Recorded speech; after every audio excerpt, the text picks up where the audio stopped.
I was listening to a guy, and he said basically the 3 C's, the championships, cash, and conquests. You know, that's what makes a man. And you even see that in our entertainment, like our TV shows. Like you go from My 3 Sons and Leave It to Beaver to where the man came home from work and was involved in their lives. You go ahead like 30, 40 years and you have like Married with Children, and the guy's sitting on the couch watching TV, drinking beer. When does manhood begin? I'm Chuck Tate, and here at Fellowship of Believers, we encourage families, strengthen marriages, and edify the body of Christ. I'm Larry Grimm. We also promote biblical doctrine in a fun and engaging way. And I'm Sarah, and if it's Christian, we're talking about it. This is the Mike Charleston Show. All right, guys. Well, it's a hot day out here. We were just talking about that. It feels like 112 right now. Yeah. That's crazy. So in here or outside? It is crazy. Well, speaking of that, toughen it out, we're going to be talking about manliness today a little bit. And I think you should do this just fine after today. Oh, man, it was a rough day. But Joshua and the kids had worked on something the other day, and they want to show a little clip, so they wanted to have fun with something. So go ahead.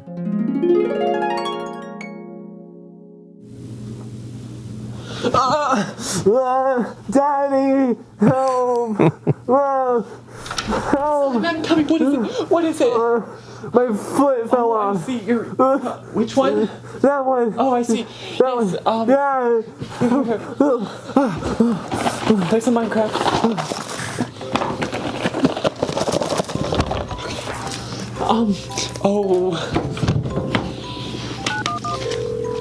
Yes, my son's foot just fell off, and I don't know what to do. Just send an ambulance, please. Hurry right now. All right, just a second.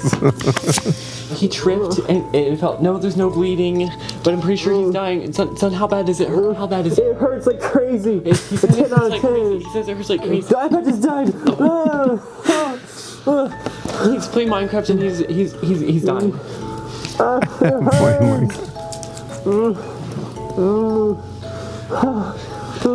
I need the thumbprint. I'm gonna buy a game.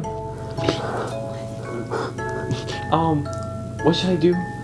Oh, hey, you're gonna get a week off of school, okay? Sweet. All right, is that it? We don't even have any clapping for that. So yeah, That's great. isn't that so true though? Yeah. These Gen Zers. The only thing he was missing was a man bun. A man bun. Oh, wow. Yeah.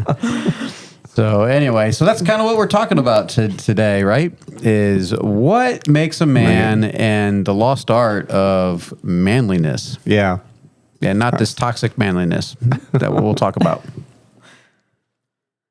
Well, I mean, that what we consider to be a man, a lot of the world would consider toxic. Really? So, yeah. But society needs men to be men, but they don't want that at the same time. It's like, well, you can't have your cake and eat it too, it's interesting you say that they don't want it, because I think culture kind of pushes us that way to where we the definition of what a man is skewed to where it's not manliness as we would think of it. But I think if you get to individuals, that's not the case. I think if you ask somebody, if you ask a young woman what they're looking for, they're gonna probably present the right man, the right definition of a man instead of what the culture may define a man to be. Well, growing up, our definition or ideal of a man was Arnold Schwarzenegger, big buff man, and got the girls. Yeah. Got the money, was successful. I mean, that's the idea of what a man is, right? I mean, that's John Wayne. Right. John Wayne, Charles that's right. Ingalls. Charles Ingalls. I mean, that's what I watched growing up. Yeah. He was a man's man, right? Yeah. He always had answers for everything. And he was probably more of a man than some of the other things, but he always went to bed with his shirt off, though. I'm like, he lives in Minnesota. Yeah, come on, man. It's cold up there. So anyway, All right, so in our day and age, we have genders and men and women. We don't even know what is what anymore, and we're not going to kind of get into the political side of this, but it is important to understand what a man is and when does manhood begin, and that is kind of that's probably a good place to start. When does it actually start? When does manhood begin? Is there an age? Or is there not an age? I think you can make a good argument biblically that it would be somewhere around 20. Right. Or that, Yeah, that's a possibility. Yeah. I'd be curious, like, when did you think you were a man? When did I think I was a man? It's a little personal. I'm still waiting sometimes. I don't know when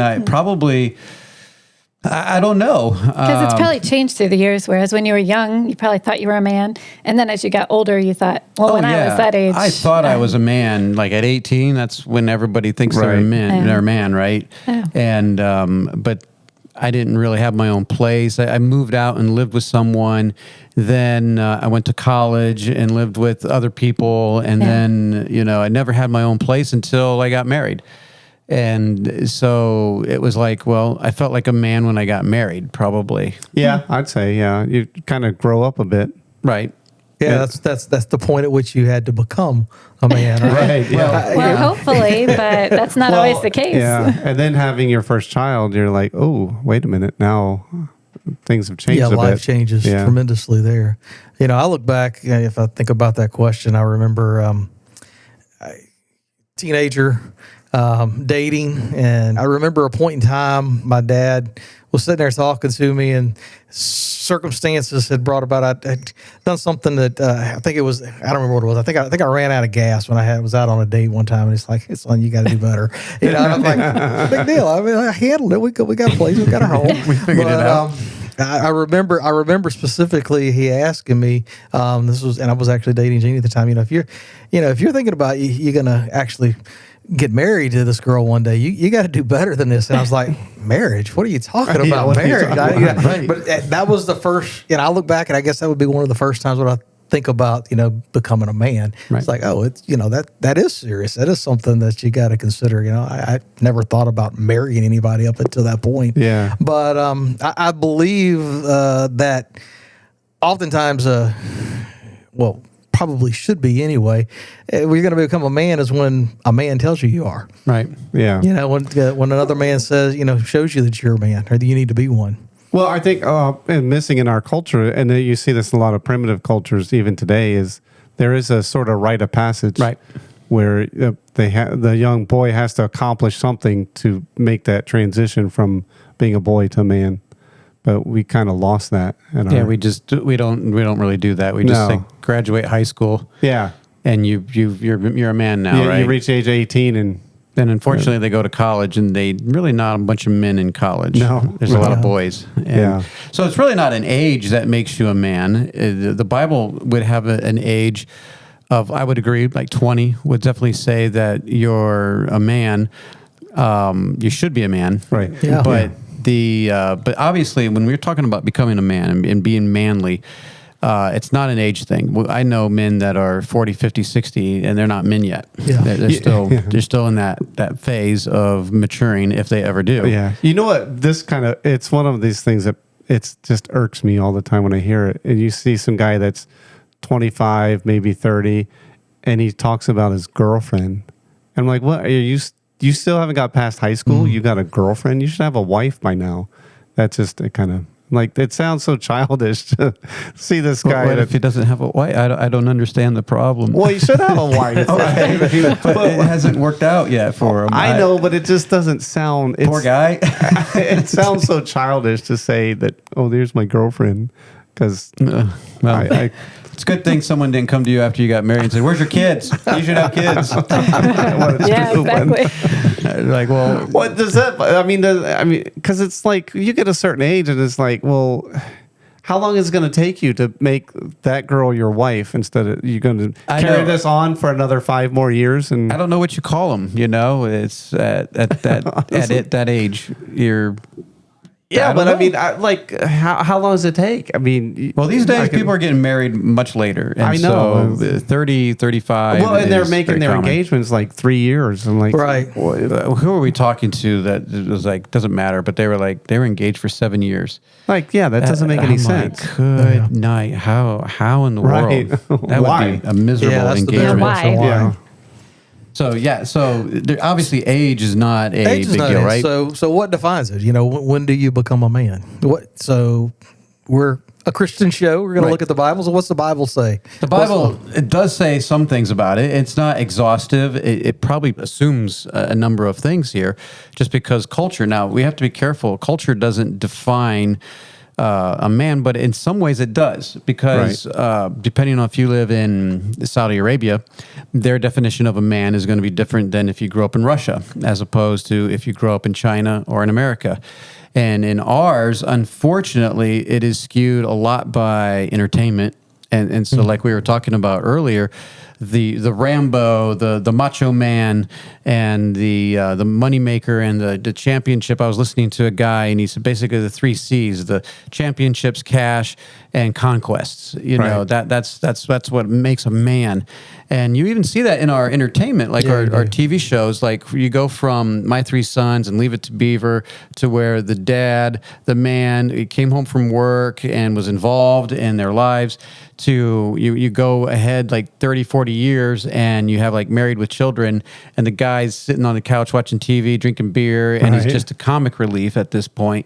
Or The Simpsons, where Homer is a dope. Right. And the woman's got to figure out everything. The woman's got to do all this. So the man is just like relegated to just a joke at this point. Yeah, that's exactly what entertainment makes it today. You Right, know, but God- I hardly ever see anything in the entertainment world that defines a man as someone who's going to be a provider, someone who's going to be a leader in their home, or actually call out the best in other people. You're just relegated to, hey, I'm the guy. I'm here, and I'm gonna, I'll go to work, come home, but leave me alone. Well, we're going to take some Bible verses out of context, okay? Maybe we should have an alert for that or something like that. We have some Bible verses out of context. An alarm sound. The 1 Corinthians 13:11. Says, when I was a child, I spake as a child, I understood as a child, I thought as a child, but when I became a man, I put away childish things. Now, we fully admit we are ripping this out of context, okay? But not completely. Not completely, I'd say. Right, because he is comparing... the point of the passage is not to talk about manliness. It's not. And but it's still true that when we were children, we spoke like a child. I understood like one. But when I grew up, I needed to grow up, basically. Yeah, you need to put away childish things. And Yep. Yeah, you don't need to be. And we have a childish. hard time these days. Like people, I grew up in the video game generation. You guys were a little ahead of me, but when we came out, we had the Nintendo and the Genesis, and that was my generation. Right. And I know a number of people my age that's what they do. That is right. We were talking to a friend of ours. And I forget how it got on, but at his job site, he works with a lot of younger people. And he said, we don't talk about hunting or fishing or anything like that. They talk about video games. And I was like, what are you talking about? And he's like, well, they're all younger and they all have these parties and they get together and they play online games together. And that's what they talk about around the water cooler. And I was like, wow, that is... Wow. Times have changed. I understood that a little bit, how people get into the video games and get into it themselves. The thing that really got me a couple years ago was people who would watch online other people play video games. That's a big thing on like, YouTube. Yeah, I don't understand that concept. Hey, it doesn't make any sense to me. It's bizarre. Now, me and my CFO at work, we thought about how can we cash in on this, but we haven't figured that out yet. But that's a crazy. They're cashing in on it. That's a crazy concept to me that you're going to watch somebody else play. Well, part of it is I thought the same thing. I'm like, who's going to watch a video of somebody playing a video game? But because of the tournaments, and some of these tournaments, you can win quite a bit of money. And so these guys on YouTube and stuff, they'll show you secrets and things on how to get past certain levels on these games. And so I guess. Yeah, I was like, because it didn't make any sense to me either. But then old. it was You guys like, are well, old. now they You have guys are old Luddites. the Olympic the what X Game Olympics or whatever, it's all video games, but Well, that's not the X Games. no, what do they call it? It's you know what I'm talking gaming, about, right? It's gaming Olympics or something. Yes, and they have tournaments all the time. So ridiculous. So that's video games. Obviously, we look at that and we say, okay, you need to. That's somewhat childish. We should put it away childish things. But you're right. I'm a separate generation. What's something else? What's something for us, Larry, in our generation, when you put away something that's childish? Sorry, I put him on the spot. I don't know. I'm trying to think because He's still working on that, Chuck. well, because I know. It's like, I don't want to point fingers. when I was like, I know, that's right. I'm still trying to grow up. When I was a kid, the video game system we had was the Atari 2600 and then the Atari 5200. High tech there, I moved tell you up. what. You were living large. I know. I think when I think about it, it's just in general the idea that we transition when we're growing up. When you're a child, when you're a boy, there's a lot of time that you spend playing. That's Right, a lot of yeah. the ways we learn. We learn Yeah. by playing. That's nothing wrong with that. But at some point, you go from playing to working. You got to transition from, somebody else is doing this for me. I got a lot of free time. I can spend this time to I'm taking responsibility. And where's that responsibility coming from? And you transition from free time, playtime to, okay, I'm working much more time now and taking on these things. Yeah. So we got Ezekiel 22:30. Says, and I sought for a man among them that should make up the hedge and stand in the gap before me for the land, that I should not destroy it. But I found none. Right. No, it's once again we're ripping it out of context here, but they're looking for someone and they couldn't find it.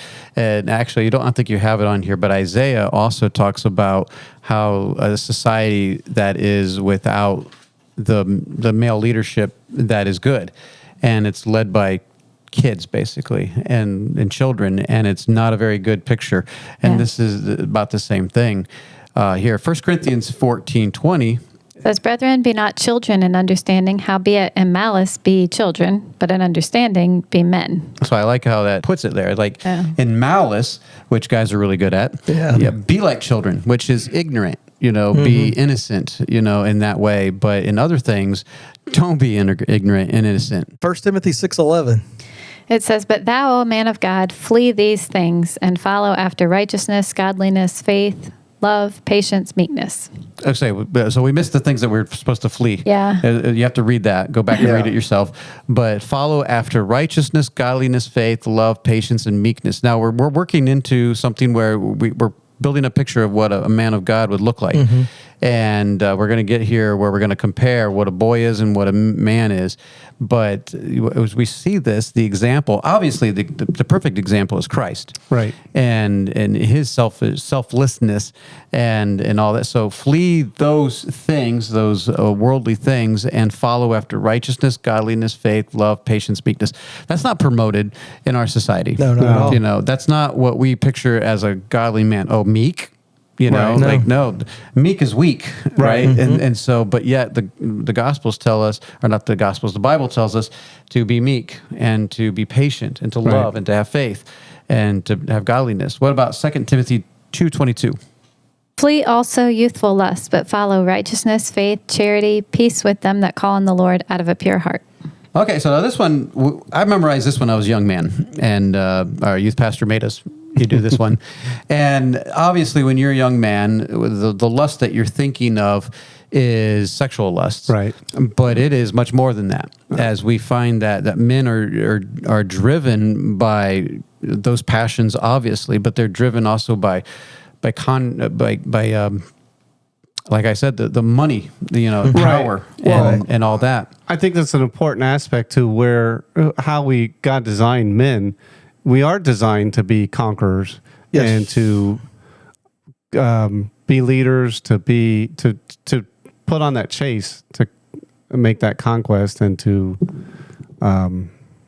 fight, I guess, in a sense. Because I think one of the greatest examples of a man is David. Larry said that. Larry said that God made us to fight. Well, fight. You think of like David. I mean, to stand up and fight for what's right. I mean, because what are you doing? Yes, I understand what you're saying. Not to just go. Well, yeah, but David. I mean, he was a man of war. Yep. He was also a poet. Yep. He was a musician. He was a Renaissance man. Yeah, he was a regular man. That's right. But he was a man's man at the same time. And he wasn't afraid to stand up for what's right, and he didn't back down. Yeah. So, and that's the youthful lusts. The youthful lusts are more concerned about themselves and what I can get out of this, and instead of concerning about others. And obviously, the antithesis of this is to follow righteousness, faith, charity, peace, with a pure heart. Right. So that, once again, these are good things that people are like, super spiritual things. That's not very manly. The Bible will call that manly. That's manliness right there. Well, that's what I was going to say. Those traits that we have, a boy does not temper those. Right. It doesn't learn to control them. They control him. But a man learns to control those things and use them for good. He knows when to act, and when force is needed. Yeah, and exactly. So the things that are dwelt within us, that are indwelt by God to fight, to conquer, to do that, they're tempered by these things, so they're used correctly and properly whenever they're needed. So one of the quotes, I don't know if it was someone I was listening to that y'all had in the notes, but the quote was that a boy is born, but a man is made. So as we get into these next couple of things about what's the difference between boys and men, and just looking at these different characters and of that, just remember that a boy's born, a man's made. Well, so I think we're going to say that here, but going back to 2 Timothy 2:22, the flee youthful lusts, and to compare that, here's a list we found. Now this is just somewhere we found. This was Dave Wilson from Family Life Today, so we're stealing it. But I thought it was pretty good. So that's a good list. So here's the list. I'm just going to read it. Boys take and men give. And so think about that. Boys take, men give. Boys ask, does it feel good? Men ask, is it right? Yeah. So think about this, about the young men in our culture today. Are they asking these questions or where are they? Boys are all in as long as it goes their way and what they want. Men are all in until they finish what they started. That's a big one. That's a huge one. Boys are about self-indulgence. Men are about sacrificial love. That's a huge one. That's big. And that you can look at all of these, and that's the summation of it. Right. Is it about me? Is it about myself and what I want? Right. Or is it about being the servant? Yep. And for others. So. And that's when you become a man. Are you thinking about others? Or are you thinking about yourself? And boys are passive, and men show up, and that's a big one, because men tend to, like, God has given us the authority. And I know that's under attack these days, and I know when men finally understand it, they sometimes go way on the other side, and they're authoritative and they're brutal. But the fact of the matter is that we are the leaders in our homes, and we're supposed to be leaders. And but it is a temptation for us to be passive. Yeah, it is. And in our churches, that's the problem with the institutional church. It creates passive men, and men by nature they have a sense of duty, but they also have a sense of giving it away. Right. And like, I don't want to do it. Right. I don't have to. I'm not going to. Not right now. And so they become very passive. In fact, I was listening to a guy today, and this is interesting. I'll throw it out there, see what you guys think. And Adam in the garden was with Eve when she was tempted, and he did nothing about it. So he was very passive, right? But this guy had an interesting take on it. I don't know how true this is, but think about it. He was like, Adam was in a win-win situation. He was like, okay, so God gave a command, and now here's my chance to see if it's really true. Do I really trust God or whatever? I'm going to use my wife because the serpent is coming to my wife and is asking her and to eat the fruit. And she does. So at that moment, he's like, she's either going to die or she's not. And if she doesn't die, then the serpent's telling the truth. And so I win both ways. My wife is the guinea pig here. And so she doesn't die. So then he eats the fruit. And at that moment, they realize they're naked. And they're in trouble. And because he didn't realize he's the one in authority. Right. And so it didn't really matter what Eve did. I mean, it does, but I think you're right. Yeah, I mean, there is something to that. Because it says later when Paul wrote, I think in Romans, by one man sin entered into the world. Right. Adam is contributed to. He's the one that sin is attributed to. Right. That he sinned. Even though Eve sinned first, right? Yeah. But it was Adam's sin.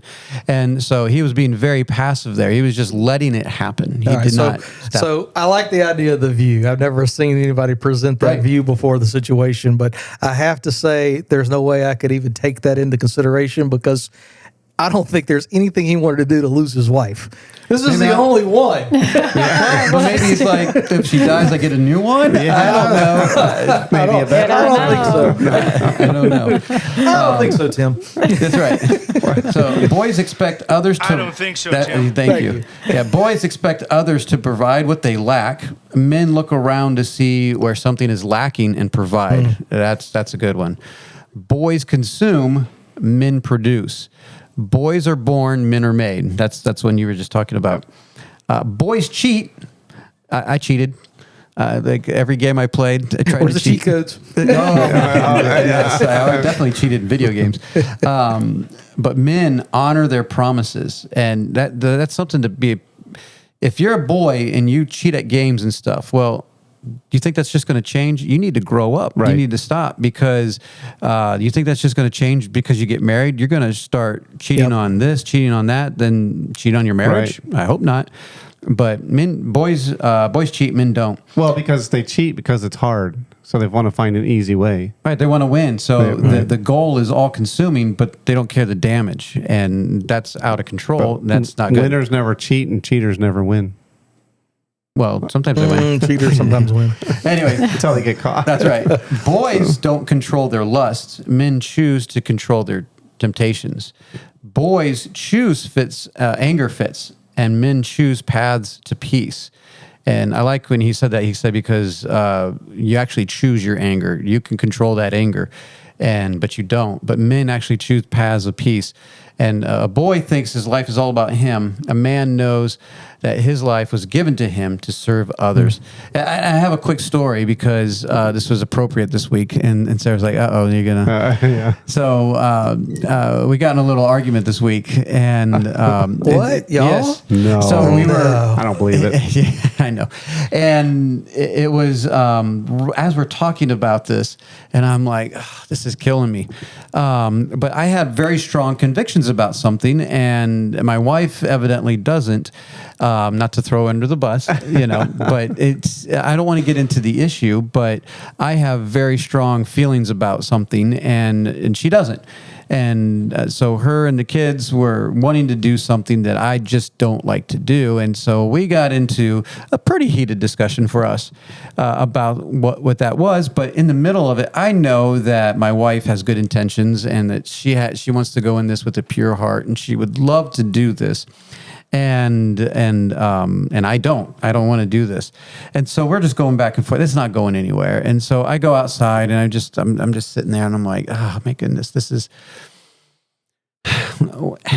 we're talking about being a man, and what does a man do, right? Yes. And does a man throw a fit like I just did because I'm not getting what I want? And so I go back in there and I'm like, okay, it's all about pride. It's my pride and arrogance that because I expect everybody to be like me and to believe like me, that no one else can do anything else, right? And I'm like, if this is something you really want to do, then it's fine. I don't have to participate. I can still not go or do whatever. But it was just, my arrogance and my pride was in the way, and kind of like this list was coming to mind, like, I choose paths of peace. I don't choose to just sit and pout. And because I want my wife to be on my page, I want my kids to be on my page. Well, then I got some work to do. I just don't throw a fit and just sit in my room and pout. So I had to choose paths of peace and humble myself and all that. Is that how the story went for you, babe?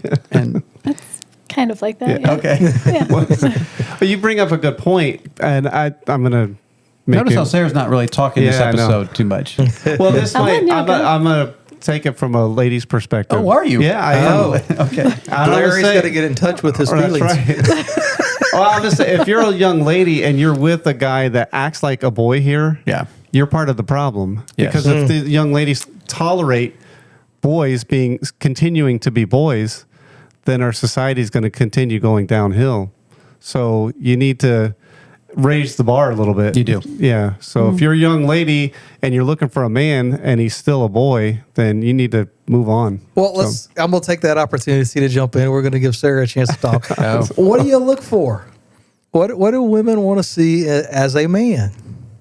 Well, that's a big question. It is a big question. At that point, that's where But you're you've been supposed to thinking about say- it all week, right? Exactly, I have been. But pretty much somebody just like That's him. right. That's what I'm waiting for. Perfect answer. No, but seriously, like, No, I mean, I think in the world, you always hear, women want guys with lots of muscles and money and, accomplishments and things like that. But I don't know, at least for me, and I feel like in Christian circles, I feel like we want men that will stand when nobody else does. Right. We want men that are strong in spirit and, they believe what they believe strongly, and no matter what happens around them, it's like these people are willing to stand. These people are, sure, admit you're wrong. Like that's always a good thing if you can find somebody that admits when they're wrong. But I think the big thing is to be able to stand. Be strong in spirit. Like that's stand for your convictions, Yeah. you Right. know, and not give in to the every wind of doctrine. And Right. when your friends are going a certain way, like there's a certain family that we know, and they're kind of goobers. They're kind of weird, and but I do respect them because they will do what they want to do. Like, hey, this is what we think we should do. We don't care what society says. We don't care what the culture says. And I totally respect that. Right. I may say, they're a little antiquated, and it's kind of, and if I'm saying that, that's probably something, because everyone's probably thinking I'm antiquated, but it's, but I respect when a man stands for truth and for righteousness. right. You could be like my son, who's 140 pounds, evidently. He just told us yesterday. And you can be skinny and, all that, and may not be able to do as many chin-ups as the other guys. Because when you get together with young men, what happens? Let's see how many push-ups I can do. That's right. And they want to show off their strength and all that. And I want to, well, who's going to stand in the time of temptation? Yeah. That's what I want to know. You can be 250 pounds and look like a linebacker, or you can be 140 pounds, but it doesn't mean anything if you can't stand against the devil, Right. and look him face in the eye and say, no, I'm going to choose righteousness. I'm going to choose faith. I'm going to choose godliness. Right. And to do that in our culture is difficult sometimes. Yeah. You go on to college campuses, it's intimidating. Right. The pressure to give in and just go with the flow is so easy. Why can't you just, I ask my question, I ask that question to me sometimes, is like, why can't I just go with the flow sometimes? yeah. And it's like, Why can't it be normal? yes, it would be nice every once in a while. And in some ways we are, but there's some things like, no, we are not compromising on this. We believe that what we're doing is godly, and we're not going to compromise at all. Right. I think a good definition is somebody of a man is you may not be strong physically, but are you strong principally? Right. Because you can be strong, but physically and weak in principle Yeah, our you can. beliefs, and that's not really manly. So this list here, is this what you were just talking about, the main characteristics of a real man?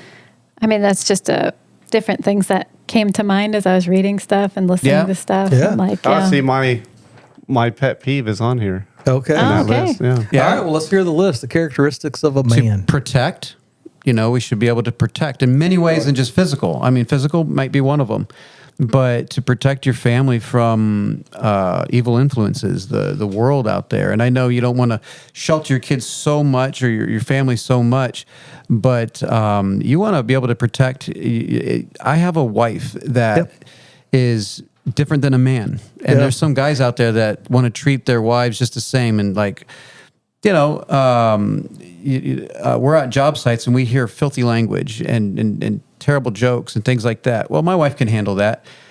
My wife doesn't need to handle Right, that. exactly. I need That's to right. help protect her. I need to protect my kids from that. They're different, and we need to be able to take some of those arrows and some of that ungodliness out there instead of open that up to our families and our wives. They need to have a feeling of safety from you. I think so. Protecting spiritual protection and physical protection.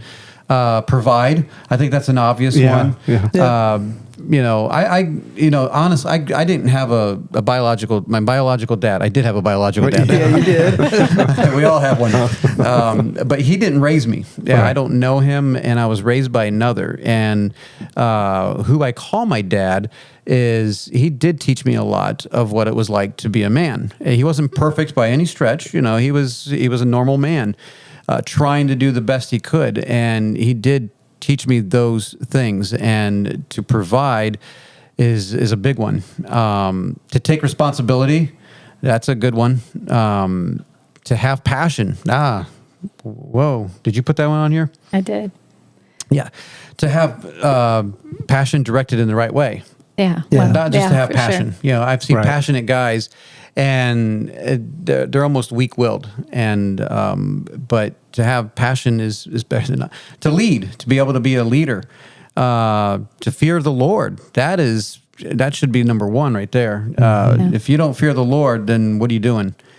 Not shaken by bad news, but trust completely in God. Wow, that's like very specific. Yeah, that is so. Okay, stand for truth, not shaken by every wind of doctrine. We kind of talked about that. That is a good list there. What was your pet peeve? Well, it was in a different list. Oh, okay, never mind. Well, it was this one. Where is it? A boy looks for a girlfriend. A man looks for a wife. Yes, but not when he's 30. Yeah, got to do that earlier. He doesn't like the term girlfriend. We know that. Well, so if you're going to be around Larry, instead of introducing your girl, this is my future wife. That's right. Well, because a girlfriend tends towards dating, playing the field. It's like, well, there's not much of commitment there. I just thought that was funny. I'm like, of all the things. Anyway. To stand for truth and not shaken by every wind of doctrines, the world today needs that so much. Yes. Yeah. We're not taught by pretty much anybody to stand for truth. No. There's just not anybody standing up for what is the godly principles that we were brought up. Possibly, I'm gonna say we were brought up with. I was right. Yeah. That is something that we're led to be passive. We're taught to be passive, just to go along and get along. Right. Whatever somebody else is doing doesn't relate to you. They can do their thing. That's not truth. No, well, because truth becomes relative, and that's what the prevailing philosophy is your truth is maybe not my truth. Right. So if you have no truth, there's no absolute truth. What do you stand for? Right. Yeah. You stand for nothing. Yeah. And so. Well, I do have a question. Oh. Which isn't on here, but it just came to mind. So we'll see if you want to answer it. But we've been talking about what a real man is and what it takes to be a real man. And coming from a woman's perspective. Oh, yes. I'm like, what would you tell wives out there? What could we do to help you to be these men that we want you to be? So that's a good question, because I do have an answer, and it's going to seem like these ladies are going to think, look, we're talking to men right now. So, obviously if we're talking to women, we'd be saying different things to the men, but to the ladies, they could really help out by encouraging. Yeah. I was told a story real quick here, if I have time right here. So there was a guy who was really sick, and he had a disease that was going to kill him, and stress was going to help further that along real quickly. And so the doctor pulled in his wife and says, "I want to talk to you separate from your husband, and because I got some tips and hints for." He says, "Look, your husband has this terrible disease, and it's going to kill him. But stress is the big killer. It's going to really kill him. So here's a couple of things that you can do to help out, to alleviate that stress and help him live a little bit longer." And she's like, "Well, okay, whatever." And the doctor said, "Okay, first is wake up early and get ready before he does, and make yourself very well presentable. Make him breakfast and say good morning and get him ready. So lighten that stress mode. And then when he comes home from work, what? Larry's just laughing. Did I send this to you? No. Oh, okay, go ahead. So then this when he comes home from work, you tell him how good of a job he's done, lessen that stress, and then, sexually be available at any time. And she was like, oh, okay. So they got in the car, and he's like, well, what did the doctor said? And she looked at him very tenderheartedly and said, you're going to die. No, but seriously. Well, I was going to say, one thing a wife can do is if a man says he's going to do something, he doesn't need to be reminded every 3 months. He'll get it done eventually. Eventually, maybe.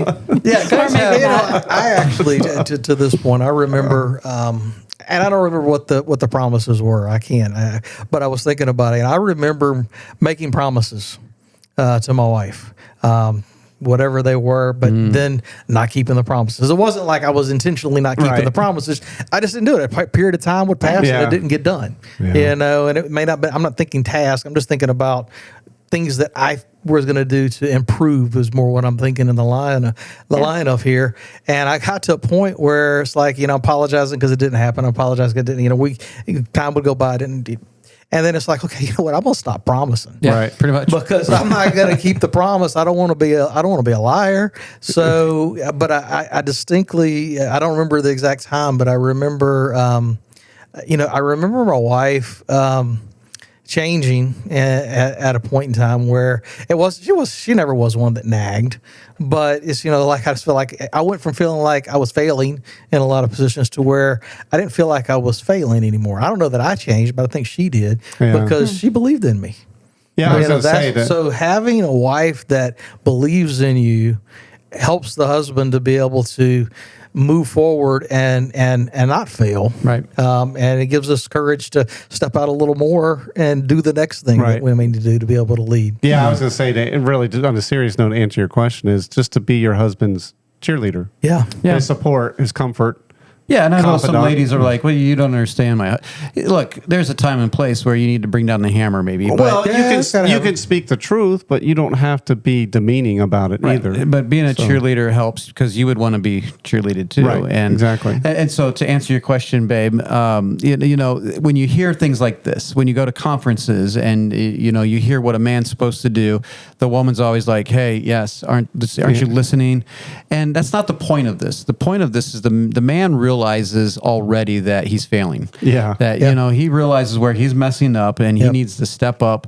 And so when he tries to step up, that's when you don't kick him again. You let him fail, even if he's like, I really want him to do devotions. And then he finally does. Don't tell him he did it wrong. Right. Just say just thanks. Give him some helpful hints. Right. Maybe, Just say thank you. Thank you for providing. Right. Thank you for, standing up. Thank you for spending time with my kids when they do. Don't be fake about it. But when they actually do something, say thank you and give him praise for that. And you're like, I like the fact that you say let him fail. Right. Don't stand in the way of. Don't stand in the way of failure because God can use that to actually help him next time. But be there to help. Be there. If you're there getting in the way and not letting him fail, then God can't do what he needs to change the Exactly. man. Yeah, you're fighting against God in that case. Yeah, dude, trust the Holy Spirit will do his job. Right. The Holy Spirit convicts and reveals things to us. He's working in our lives, and we're not perfect. We're gonna make mistakes at times, and we're gonna argue about a concert, and but it happens. But no, that's my thing would be just to not point fingers and be like, how can I help him do be the best he can be. Yeah. And same thing with a woman, which whenever we talk about a woman, it's like, how can I help have my wife be the best that she can be? Right. And encouraging one another in that is vital. So let's turn a corner here and let's look at it. We've been talking about men. How can parents help their boys become men? That's a good question because I was listening to someone, and I think this is true, and they were saying it takes a man to make a man. Right. A woman can only do so much, and I can appreciate the efforts of the ladies, and I'm sure the same is with the daughter too. Yeah. What was it they said? A woman can raise a boy. Take an infant to a boy, but not a boy to a man. Right. Well, and I've always jokingly told people that we're not raising children. we're raising adults. Exactly, yeah, And that's I don't right. want them to stay children. Yeah. I want them to become men and women of God. But it takes a man. Yeah. So it takes our example. And more is caught than taught. You know, we can teach platitudes and we can teach things to our children, and some of that stuff will get caught, I'm sure. They can go read books too. But honestly, they're going to look at our lives, and Yeah. that's the best example. Yeah. Obviously, we could point to Christ, and that is the ultimate example. I'm going to fail. Just ask my kids. You know, I'm Right. sure I failed along the way. I know I failed, but Christ doesn't. You know, but what I can give to my children, especially my boys, and I only have 2 of them, is, you know, a work ethic, you know, a desire to learn, a desire to love God and to pursue God with everything that he has. And is he going to accept responsibility Right. for when things go good or bad, you know, especially the bad part? Are you going to accept responsibility when things don't go your way? And I forget the last thing. Well, I was going to say, just going back to the video, is that from a woman's standpoint, Right. they like to nurture, and that's good. We need that in society. But sometimes you need that man, as a boy, to tell the boy, tough it up. Yeah, You know, that's get over very it. that's very Yeah. not very 2023. As you're saying, I'm pretty sure that's toxic masculinity. I know, but- like right there. But There is a otherwise, time- you end up with a wimp. a wimp with a man bun. I mean, you walking around do with a need girlfriend. to. Well, Larry said earlier, men are designed in a way to be leaders, Yep. to Yeah. be strong, to fight. You're right. And that can be used in multitude of ways, either good or bad. Right. But it takes another man to teach a boy how to control those desires and those Yeah. passions Right. to be able to use them appropriately, to still have them, still be able to bring them out when they're needed, but also to seek after righteousness and meekness. Well, like what you were talking about earlier, you got to give your boys opportunity to fail. Yeah. And it's hard for us because we don't want to see them fail. No, But we but- have to give them a chance to make a choice and see if they make the good one or not, and if they're going to fail. And that's a tough one. It is, But if you raise them correctly, hopefully they don't go off too crazy. But they have to live their life, Yeah. you know, at some point. Now, I'm not saying that when they're 14, you just start making them, let them make all their decisions for their life. But especially when they get to 16, 17, 18, for sure. It's Yeah. like you should, you know, be acting like a man. I know I felt like, you know, we did really well with our sons, especially Jeremiah, since he was the oldest, until like a certain point. There was a certain point, like 16 or 17, I felt like something was going on that it wasn't going up anymore, and he's sitting in the room, so it's kind of awkward. But but He's it not was just listening, like, I'm sure. Yeah, no, but it felt like I gotta push forward, and I gotta either give him more responsibility. I gotta figure this out as a man Right. myself. I have to figure it out. I can't just give up and Right. just say, well, I'm done. He's 18. No, I got to push him a little bit more, and so he can grow and mature into a man. In fact, and I know a lot of churches don't let this happen, but you have to let opportunity for your young men to step up spiritually. Yeah. Yeah. Give them opportunity to share, to teach. Yeah. It doesn't have to be anything special. Can they lead in any kind of way in the church? Are they going to, you know, what is going on in their hearts? You know, our church, obviously, we have that opportunity where people can share. Most churches don't, and they're stuck in a youth group, which is perpetual childness. Yeah, exactly. But they have to be able to have that opportunity. Hey, Jeremiah, what are you thinking about? Cameron, these are young men in our church. Like, hey, what's God doing in your life, and what's he doing? Promote that, get them going, you know, that way, so they can mature into a manhood. Well, and I think because the question was for parents, and obviously you're right. I think it takes a man to make a man.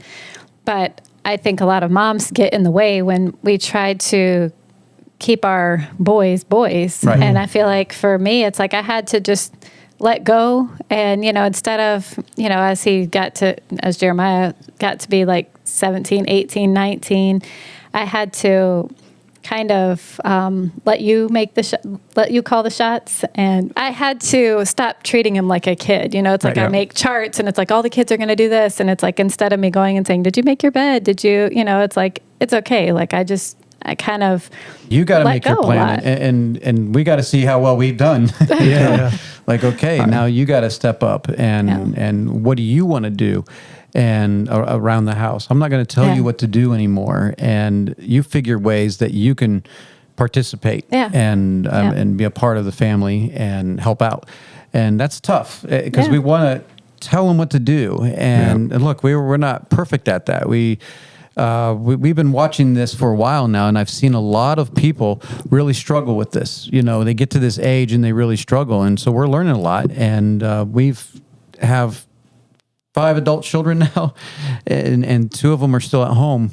And so it is a challenge at times, and we don't want to keep them perpetual children. We want them to go on to a woman, a man of God. Right. I think we're so afraid, though, that they'll fail is the problem. That is the big thing. And so we want to do anything we can to keep them from that. But actually, that failure sometimes is what helps them to mature and to become. Anyone who's successful, by whatever term you want to use, successful, has failed before they succeeded. Failed at something. I mean, you had to, I almost fired both of my boys at different times. Almost fired them? Oh, yeah. Well, Jonathan, so we would go to work. Never mind.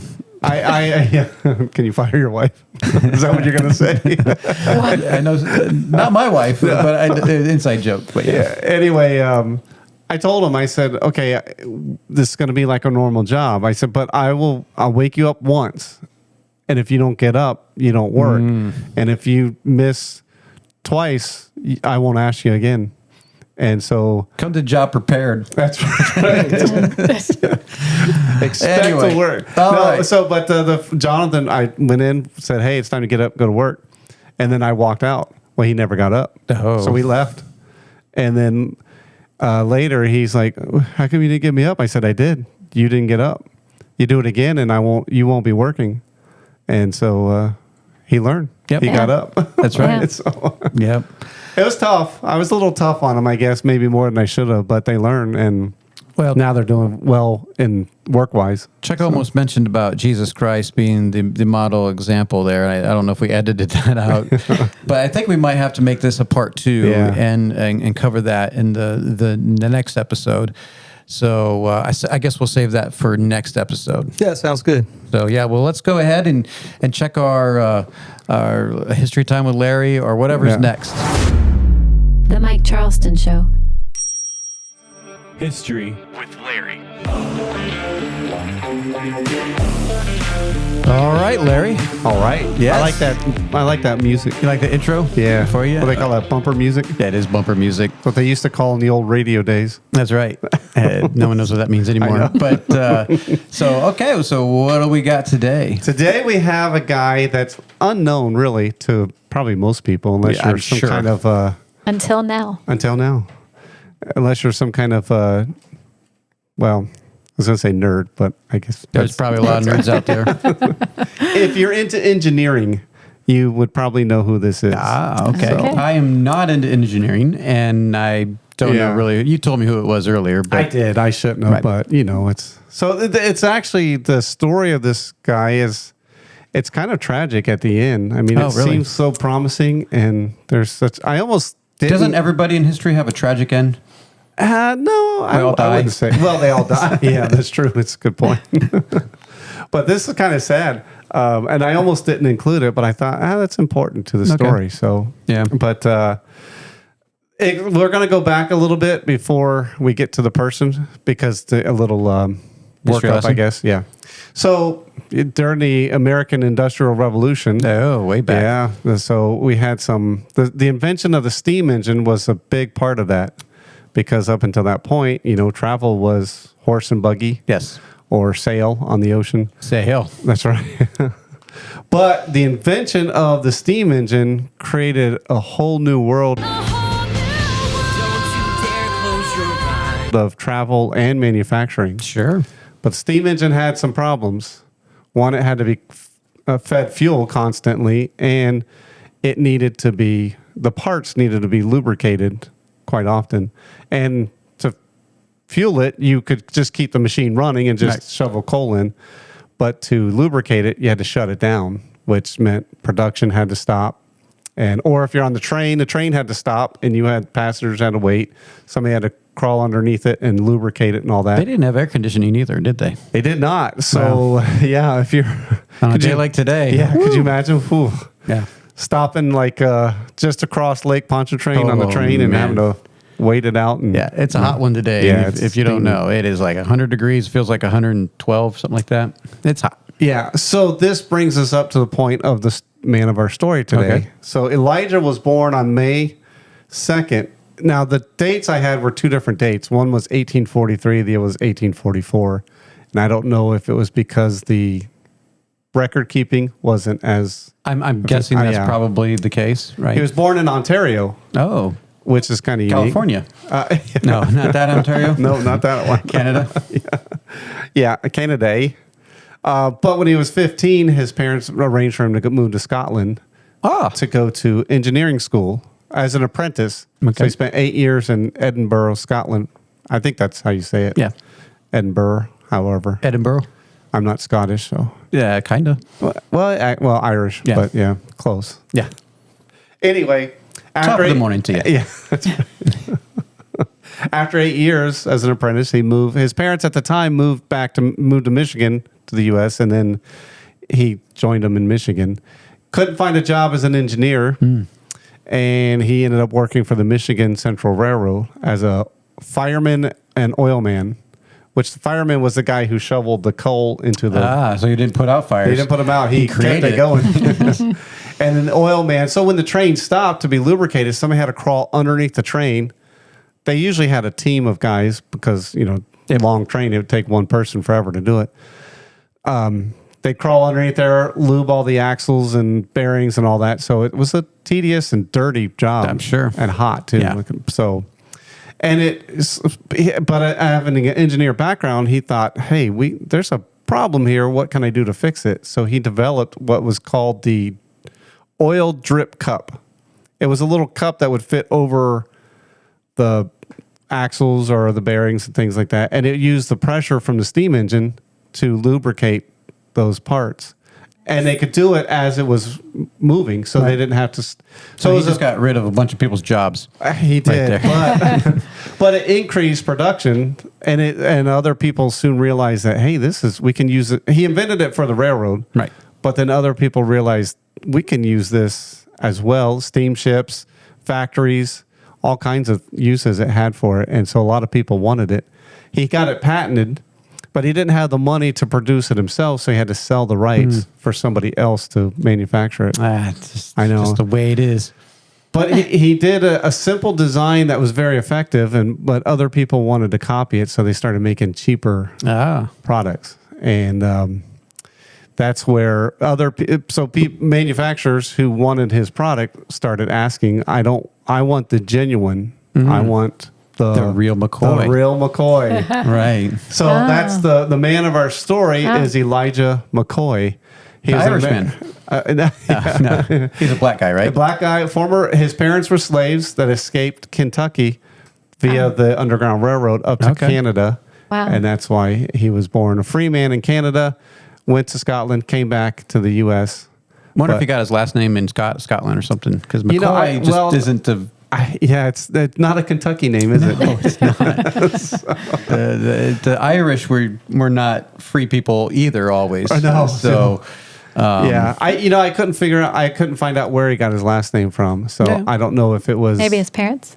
Well, yeah, but sometimes the former slaves would take the name of their slave owners, but so the tragic he had 57 U.S. patents to his name. Who did he sell his patent to? I couldn't find out who it was. I looked on several different sources, but I couldn't figure out who it was. He actually, so here's the exciting part. He had 57 patents to his name. One of them was, you would think. Well, maybe. He improved the ironing board of all things. Wow. For his wife. I was going to say his wife had some issues. In what way? They he made it more portable, foldable. Okay. Yep. Yeah. Wow. So he also improved the water sprinkler for your lawn. They didn't have sprinklers back then, Larry. Well, they did. They had a portable sprinkler type. Yeah, and he got a patent on an improvement on it. So those are just a couple of things. Nice. Most of his patents come for the railroad uses. Sure. So, but this is the exciting part was he didn't start his own company until he was in his 70s. Wow. Yeah, it was 76. It was in 1920. Yeah, so he was born in 1843 or 4. Yeah, that's right. I said that. But yeah, so he was well up in years when, and I couldn't figure out why. I couldn't find out why he waited so long. I don't know if it was just money trying to find investors, or maybe because what, he was a black man in a white man's world. That was a big part of it. But there were other black men who were successful at the time. But just, I mean, it could be that funding, location. Yep. Yeah. But he lived in Michigan, so, and timing. But he decided he got a chance. And the sad part is, two things that were sad. One, his first wife died after only about 4 years of marriage. Well, because of ironing? Yeah, no, I don't know. Yeah, maybe that's why he invented the ironing board, made it easier. No, I don't know. But then he remarried, and they were married for quite a while. But so he started his company, and then his wife they were in a car crash in Larry, they did not have cars back then. 1922. Okay. Yeah, which is kind of weird. It's like, how did you die in a car crash in 19? Because the cars. That's what killed him. Yeah. His wife. Oh. Yeah, it's like the cars weren't traveling very fast. So, but they also were made out of. I mean, they didn't have airbags. Right. Yeah, that's true. Maybe she fell out and hit a rock or something. But they didn't have seatbelts, so it was. Wow. Maybe she fell out. I mean, that's a legitimate thing. Maybe. Well, they were called the horseless carriage when they first invented. That is true. They probably didn't have a cup. Yeah. Okay. Well, they had a more. Let's go with that. She Model fell T. out. Yeah. And he was seriously injured in that as well, and so he never fully recovered. So he was already in his 70s. And his company just struggled because his health never recovered, and he died impoverished. Wow! In October 10th, 1929. 1929. That's almost 100 years ago, man. Think know. Is that crazy? That is nuts.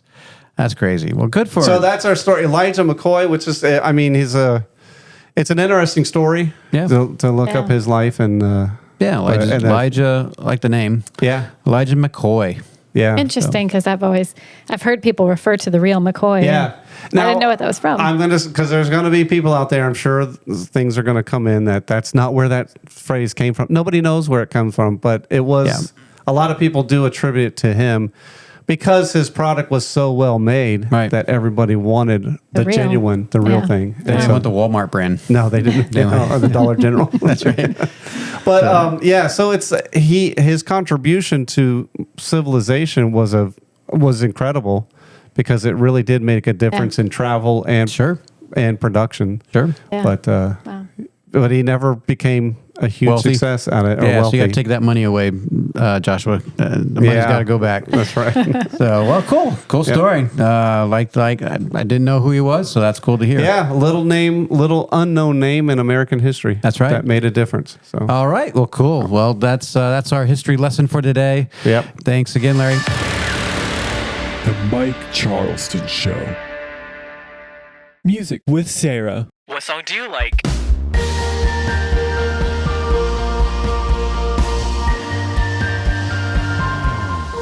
Okay, babe, this is your music minute or moment, whatever it is. The song of the week? Yeah, the song of the week.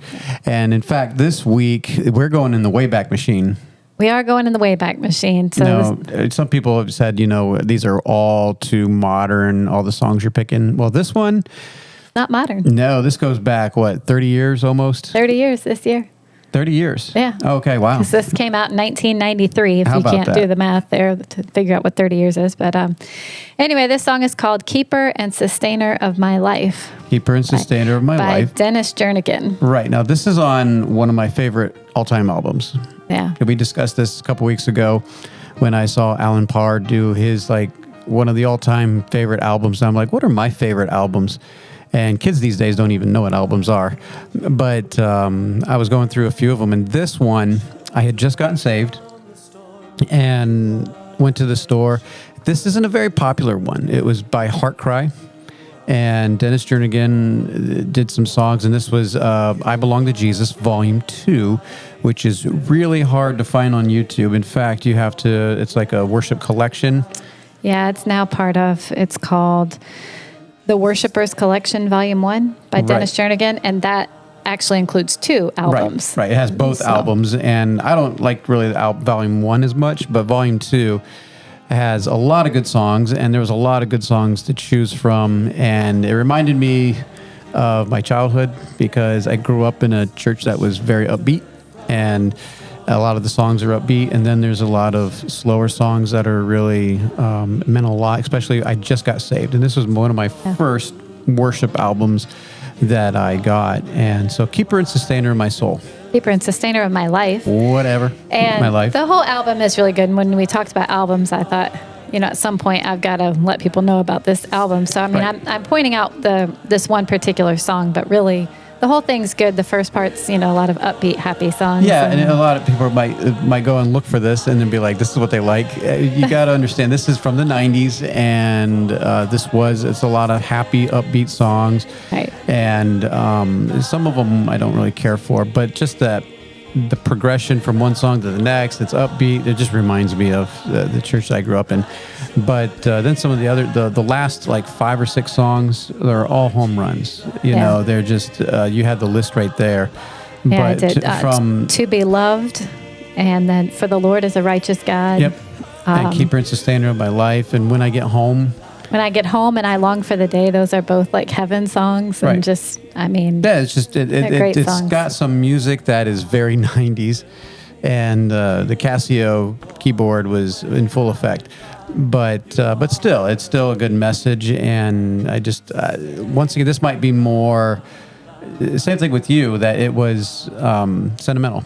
Yeah. It was. Well, I don't think I heard it until we got married, and then we went through some of the CDs, and I was just like, wow, I've never heard this in my life, but these are great songs. So that was back when we had CDs, and you'd like, or not CDs, we had that CD. Yeah. And you'd open it and you'd go and find the words. Now I always just look up the lyrics on my phone or computer or whatever, but anyway, just great songs. And this one, Keeper and Sustainer of My Life, is a great song. It reminds me of one of my favorite verses. I believe it's in Peter, where it says his divine power has given us everything we need for life and godliness. And when it says he's the sustainer of our life, it's like he has, in him is everything that we need. Right.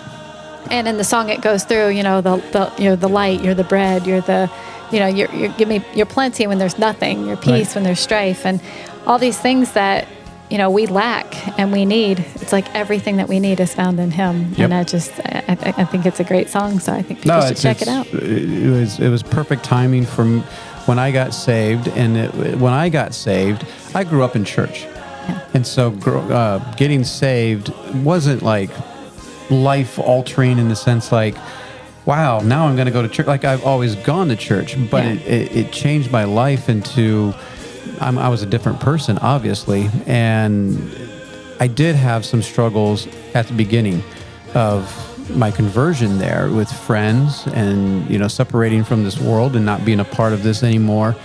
And it was kind of lonely for a time. And God sent a friend to me for my senior year in high school.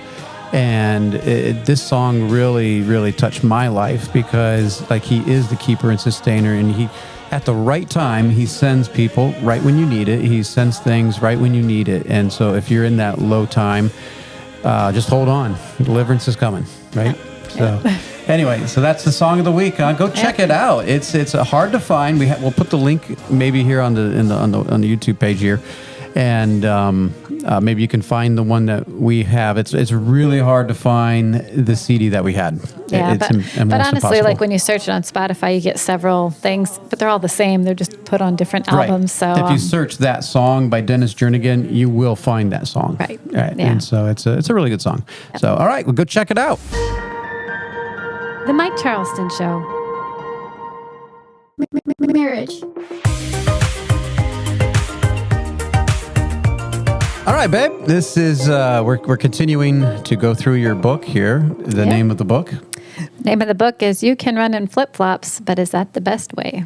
Yes, and since you don't have chapter numbers, what is the next chapter? This one's called "It Came to Pass." It came to pass. Doesn't sound like a very encouraging one, but tell. It actually is. Well, so when I was young, I heard a comedian, and he said, "I'm going to share with you one of my favorite verses." It came to pass. It came to pass, and but then he actually went into it, and it was actually kind of a serious moment for a second there. And he was just saying, in life, so many times we could be encouraged to know that it didn't come to stay; it came to pass. Right. And so, actually, the Bible has 453 times it says it came to pass. Really? Yeah.